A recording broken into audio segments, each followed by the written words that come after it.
Hi, everyone. Welcome to the Ashley Barlow Company podcast. I'm Ashley Barlow, your host. If you are a parent, a teacher, or someone who works at a school, or you're a community member, a volunteer, or a staff member at an organization that supports people with special education plans, a coach, a tutor, or even a grandparent, you're in the right place. Sit back with an ice-cold glass of lemonade, put on your walking shoes and grab some headphones, roll down the windows and cruise. Ready, set, go. Educate, advocate, collaborate. Welcome back to the Special Education and Advocacy Podcast with Ashley Barlow. I'm Ashley Barlow, and I'm so happy you're here. Friends, you're in for a treat today because after a long drought without any guests here on the podcast, we have Lenora Edwards from Better Speech.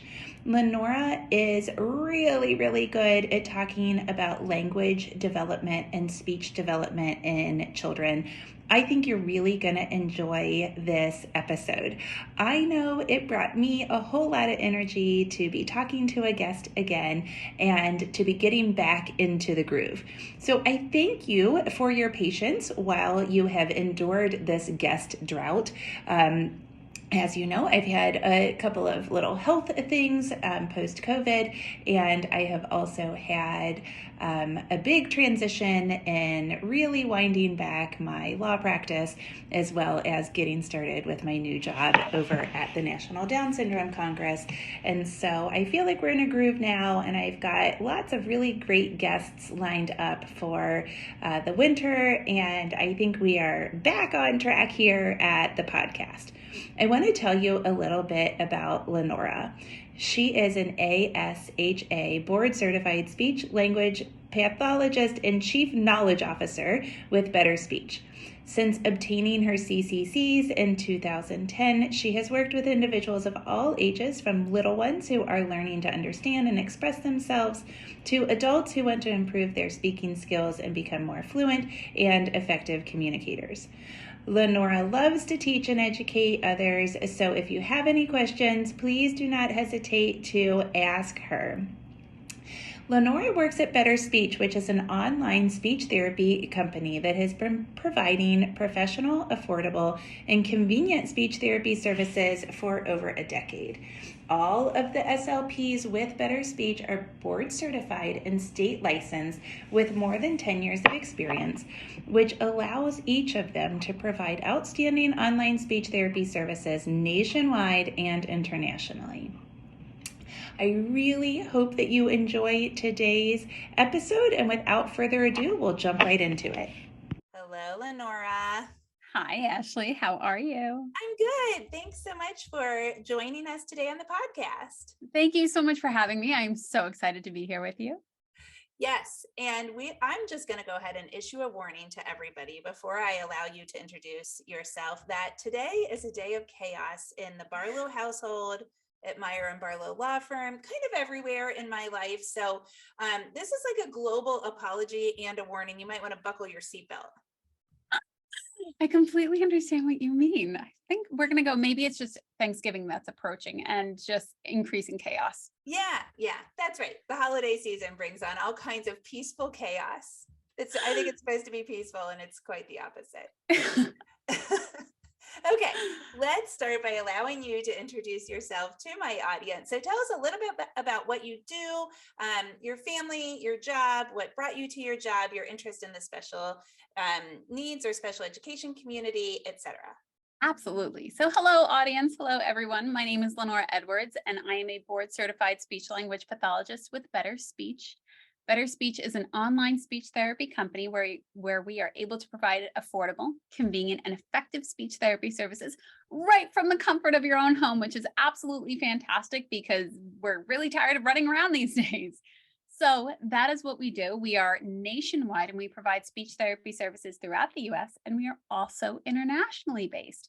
And the great thing is because we are nationwide, we can get you connected with a speech pathologist in your state as early as the next day. So if you visit our website and you have questions, visit betterspeech.com. We offer a free 15-minute consultation, and we can provide you with answers to your questions, and we can actually get you connected with a speech pathologist as soon as possible. And it can be really chaotic, especially if you're trying to connect with an outpatient clinic or early intervention services, because those wait lists can be quite long. And I don't know about you, but if I have questions, I have questions now, and I'd like to speak with a professional as soon as possible. And I don't like to wait 6 months. So we're really, really proud of being so convenient and so effective in the areas that we are able to provide service for. So, yeah, I mean, incredible. And I think during COVID, we learned from so many different experiences. And one of the experiences that a lot of people learned was that telehealth works and telehealth is far more convenient. You and I, part of my chaos was just having waited for a doctor for an hour and 40 minutes. And, like you said, going to and from the doctor or a therapist includes like an hour of driving in most cases.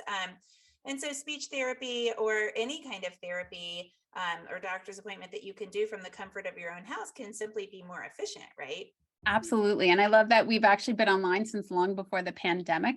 So we are very, very comfortable with providing online therapy services. And a lot of the time people will say, really, speech therapy online? And it's incredibly effective, which is why it's been working so well for so long. And especially in the state that I live in the state of Pennsylvania, and we're still in masks when you go into facilities. And unfortunately, even with our face shields and our clear masks, providing speech therapy services with that limitation in place can be frustrating for your client or your family. Also, what happens is if you're in a school system or a clinic, you might get separated, or especially in a school system, the parent or guardian isn't there. But in a clinic, the parent and child or guardian and child get separated. So I cannot actually communicate with the parent or guardian and tell them what I'm doing, why I'm doing it. And a lot of other factors go into it, the time of day. If you've now taken the little one out of school and you've brought them into a completely different environment and they might be tired and a variety of things are going on. Whereas speech therapy, home based in your home, we're in your most comfortable place. The child is able to have their toys. You're able to show us around your space so we can offer tips and techniques on how to make things more functional in your environment, which is great because we get to spend time with them, but you, parents and guardians, you're with them all the time and you know your child best. Yeah. And we're here to support you in that. You know what? That was actually one of my favorite things about distance learning was also kind of utilizing like technology as something fun and seeing the space of the other person, like Jack's teachers and whatnot. His speech therapist from school would take toys, like her kids' toys, and she'd hide them around the house and they'd play hide and seek. And then we would hide them around the house. And that way she could see more about Jack's environment, Mhm. which I thought was super helpful. So before we lose anybody, Mhm. I want for you to give a like, hey, time out. Even if your kid isn't right now receiving speech, and even if no evaluation has ever said that your child needs speech, I want for you to give like a, oh boy, anything that I say, any speech oriented strategy or technique or tool is going to be helpful to any child. And that's going to lead into kind of like when we start talking about development. So talk about like the advantages to living in a literacy rich environment, a language rich environment, and kind of like, yay, speech. There are so many fantastic things to living in a language rich environment. So from the very beginning, I love to suggest to so many people, as many people as possible, start talking to your little one. So even as early as when they're in the womb, start talking to your little one. And when they come into the world, continue to talk to them and to continue to present face to face with them. When you're offering face to face interaction, this is such a great connection, not only socially and emotionally, but you're also showing so many other things because 70% of our communication is actually nonverbal. So when I'm talking, I'm actually making facial expressions, I'm conveying information that is so important. And even though your 6 month old isn't saying their first word and they can't actually explain what it means when you furrow your brow, what you're offering them is critical information, foundational information to the development of their language. Little ones are learning and listening so much, probably way more than we can even actually explain scientifically. But because they're learning all this information and you're having this language rich environment, whether it be singing or talking or reading out loud, when you're offering all this information to them, it goes right in and that brain and body continue to grow. And it's so important because we know within the first 5 years, that language rich environment will set them up for further success in the future because that mind and body are growing. And it is at a critical point that we continue to support that. Think about little ones. They come into the world and they have no idea what's going on. They cannot explain a single thing. It's up to us as the parents and the guardians and the caregivers to explain and narrate and provide information about what they're experiencing and what's going on around them. So I love to share with people when you're doing your regular tasks, like you're picking them up out of the crib, or you're going to change their diaper, or you're going to take them in the tub, explain that to them that the water is wet and we splash and we play. And what you're doing when you're picking them up, you're explaining to them and you're giving them the experience of literally picking them up. And as you're talking to them, even though it sometimes might feel like you're talking to yourself, you're talking with them and you're sharing these important language foundational skills, including turn taking, including the way I change my voice, including the way I shift when I talk from one spouse to when I talk to a friend, and all these foundational communication things that we really don't think about on the surface, they start at the very beginning. So the more language rich it can be, the better off the little one will be. Yeah, I remember watching my mom when my nephew, like the oldest grandchild, was a baby, and my mom was a kindergarten teacher, and then she taught 1, 3, and 5 thereafter. But we would be playing with his trains, and she would say the red train and the blue train and the green train, and it wasn't like she was teaching. She was just, as she would connect them, she would say that, or she would say 1, 2, 3, and she talked to him the entire time. And I just kind of like started talking to him the entire time. It becomes innate. And Yeah. so many times then you're at your own house and you're making dinner and you feel completely ridiculous saying, now we're going to cut the onion. Do you like to cut the onions? They make your eyes water. But you're just talking. And Yeah. I created 2 major talkers by doing that. Awesome. We love that. I know sometimes I'm like, okay, be quiet and stop asking me why, because I also like explained things. But it works. That absolutely works, and the research is behind it. Let's talk a little bit about how speech develops. So how speech and language develop from that early baby phase, from that birth phase into the toddler years and school-aged years. Absolutely. That's such a great question. And as a speech language pathologist, a lot of the time, especially our field is quite large. So we can see little ones for feeding. So I've worked in the NICU, and I also see people for their language component. And we even work with adults specifically for Parkinson's and memory loss.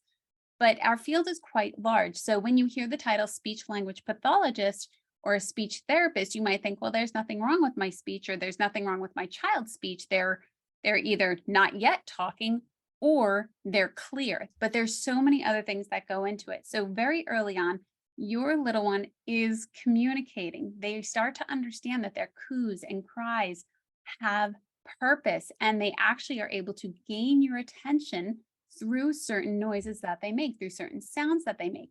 And they'll also start to those babbles, those vocal plays. That's them playing. They're learning that they have a voice. They're learning that they can communicate and that they get a response from you, which is a great thing. We're primarily wired to want to communicate. So when they're doing that, that's them intentionally gaining your attention. So a great thing to do is to model back. So when they're making noises, you make the same noises they make. And what is also happening as you're making intentional noises, they're working to model you. They're working as early as 4 months. They're looking at your eyes, and we found this through research. They're engaged in your eye contact. Then as they advance to 8 months, they're actually more engaged in your mouth, and they're watching your mouth shift and shape into different sounds. And then go up to 10 and 12 months, they go back to your eyes.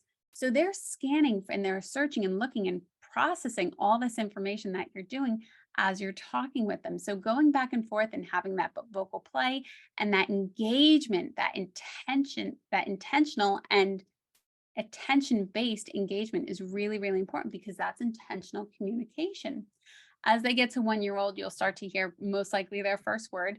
A lot of the time, it does tend to be something along the lines of mama or dada, even though dada is actually a little bit harder. The tongue is actually behind your teeth, and the little one cannot actually see what your tongue is doing. But PB and M, so pa pa pa ba ba ba, those are actually made on the lips. So that tends to be why those are the first that emerge because they're really focused in on your mouth. So as they start to say their first word, it starts to build, especially ideally between 18 months and 24 months, you're going to see a massive language explosion because that one word is going to go to two, that two word is going to go to three, and three words in, or three attempts, I should say. So not necessarily, I want juice by their first birthday. You're going to hear their first word, such as ma. And what happens is that string, that consonant vowel, will start to build on itself. So you'll start to hear mama. So you have a consonant, vowel, and that's how it starts to build. As they get more words, then they start to pair their words together. So around 2 years old, you'll start to hear 2-word phrases like where dada, or I want more, please, things along those lines. That's how it'll continue to grow. So now we went from 1 up to 2 words, and then it will continue to build upon itself. And those approximations, even if they can't say bottle, the baba or more baba is an approximation, is an attempt, and is intentional communication. And that's how it starts. Yeah, yeah, yeah. And it's so fun to watch it. Like, one of my favorite things about having Jack is that I get to watch language develop, well, everything, like literally everything, um, in this kind of like step by step thing. And one of the things that I remember thinking honestly was like, no way that he is not still on track, you know? But I think what happens is, for so many people, we live in environments, so many people live in environments where children are developing far faster. They're ahead of the curve developmentally. And Mhm. certainly, our son Griffin is a really, really coordinated kid. And he was an early talker. And so we compared Jack to Griffin and his peers. And Jack's therapists were always saying to us, seriously, he is still on track developmentally. Of course, slowly, Mhm. his same age peers started to make more significant progress than he was making. But it was really fun to watch it happen so much more slowly and methodically. And it was really fun to work on it.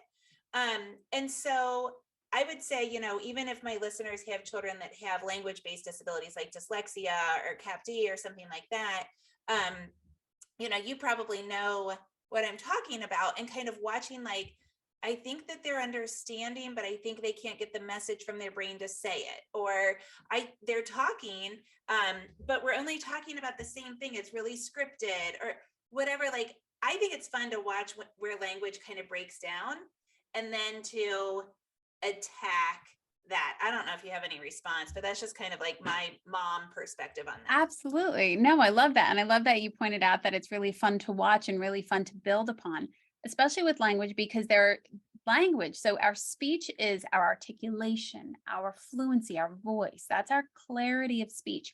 Our language is actually two based. We have the ability to understand language. So everything you're doing, your audience is doing, they're actually listening. That is the receptive component of language. That's the ability to hear and understand the information. The expressive component is how we use our language, how we weave our words together to form grammatically correct sentences. That is the expression of language and that vocabulary.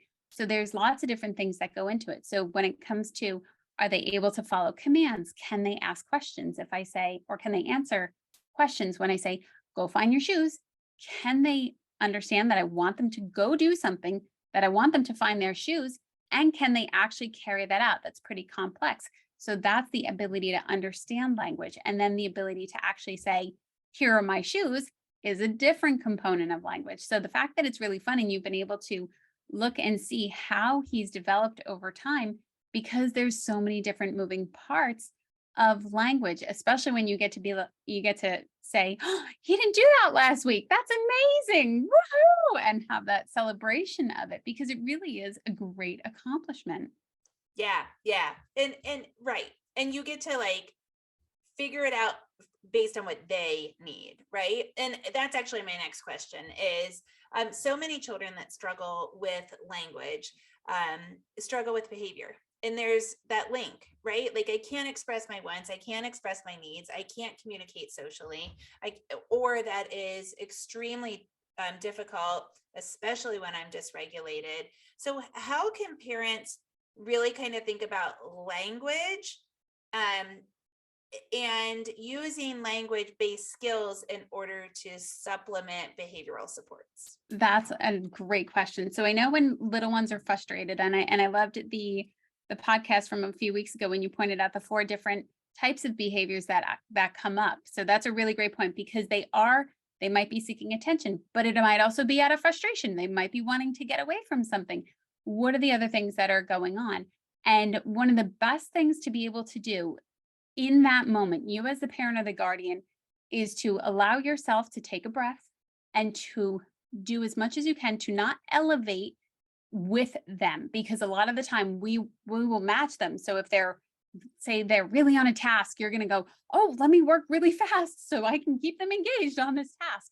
The more you can manage yourself to say in events, stay calm or help gently guide them, keep them on task.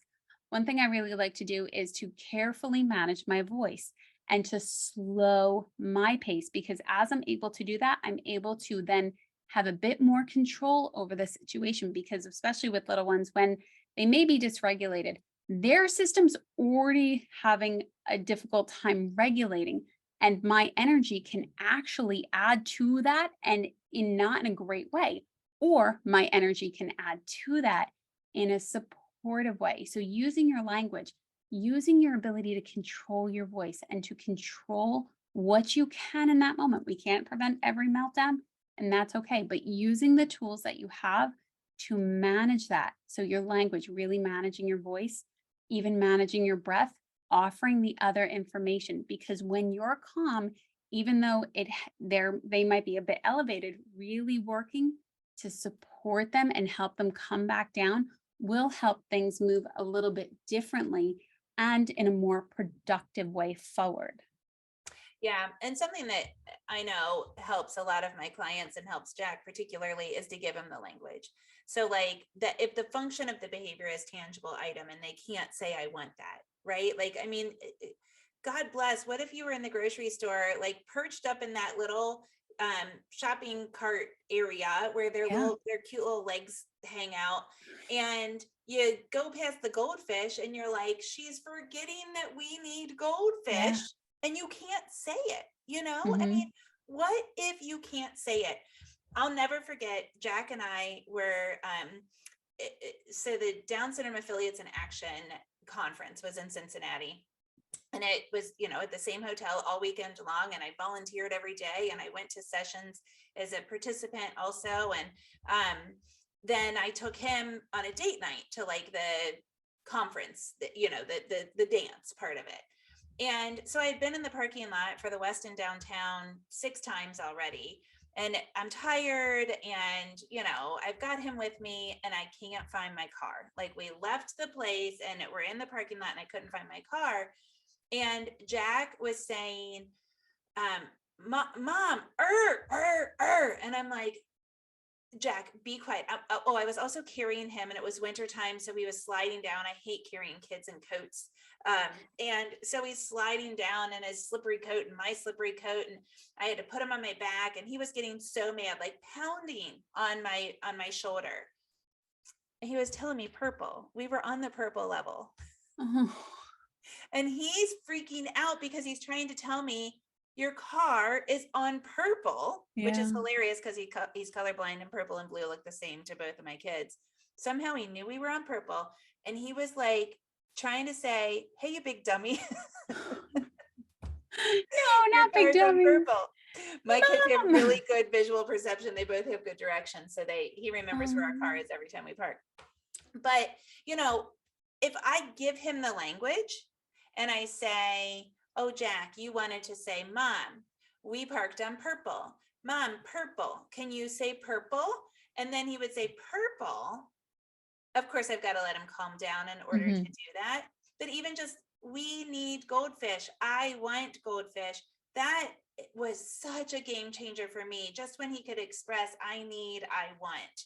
So I think giving them the language also helps, right? Absolutely. And that's a great point. So in that point, what you're saying, giving the language, modeling it, offering them that word or that series of words when they don't have it.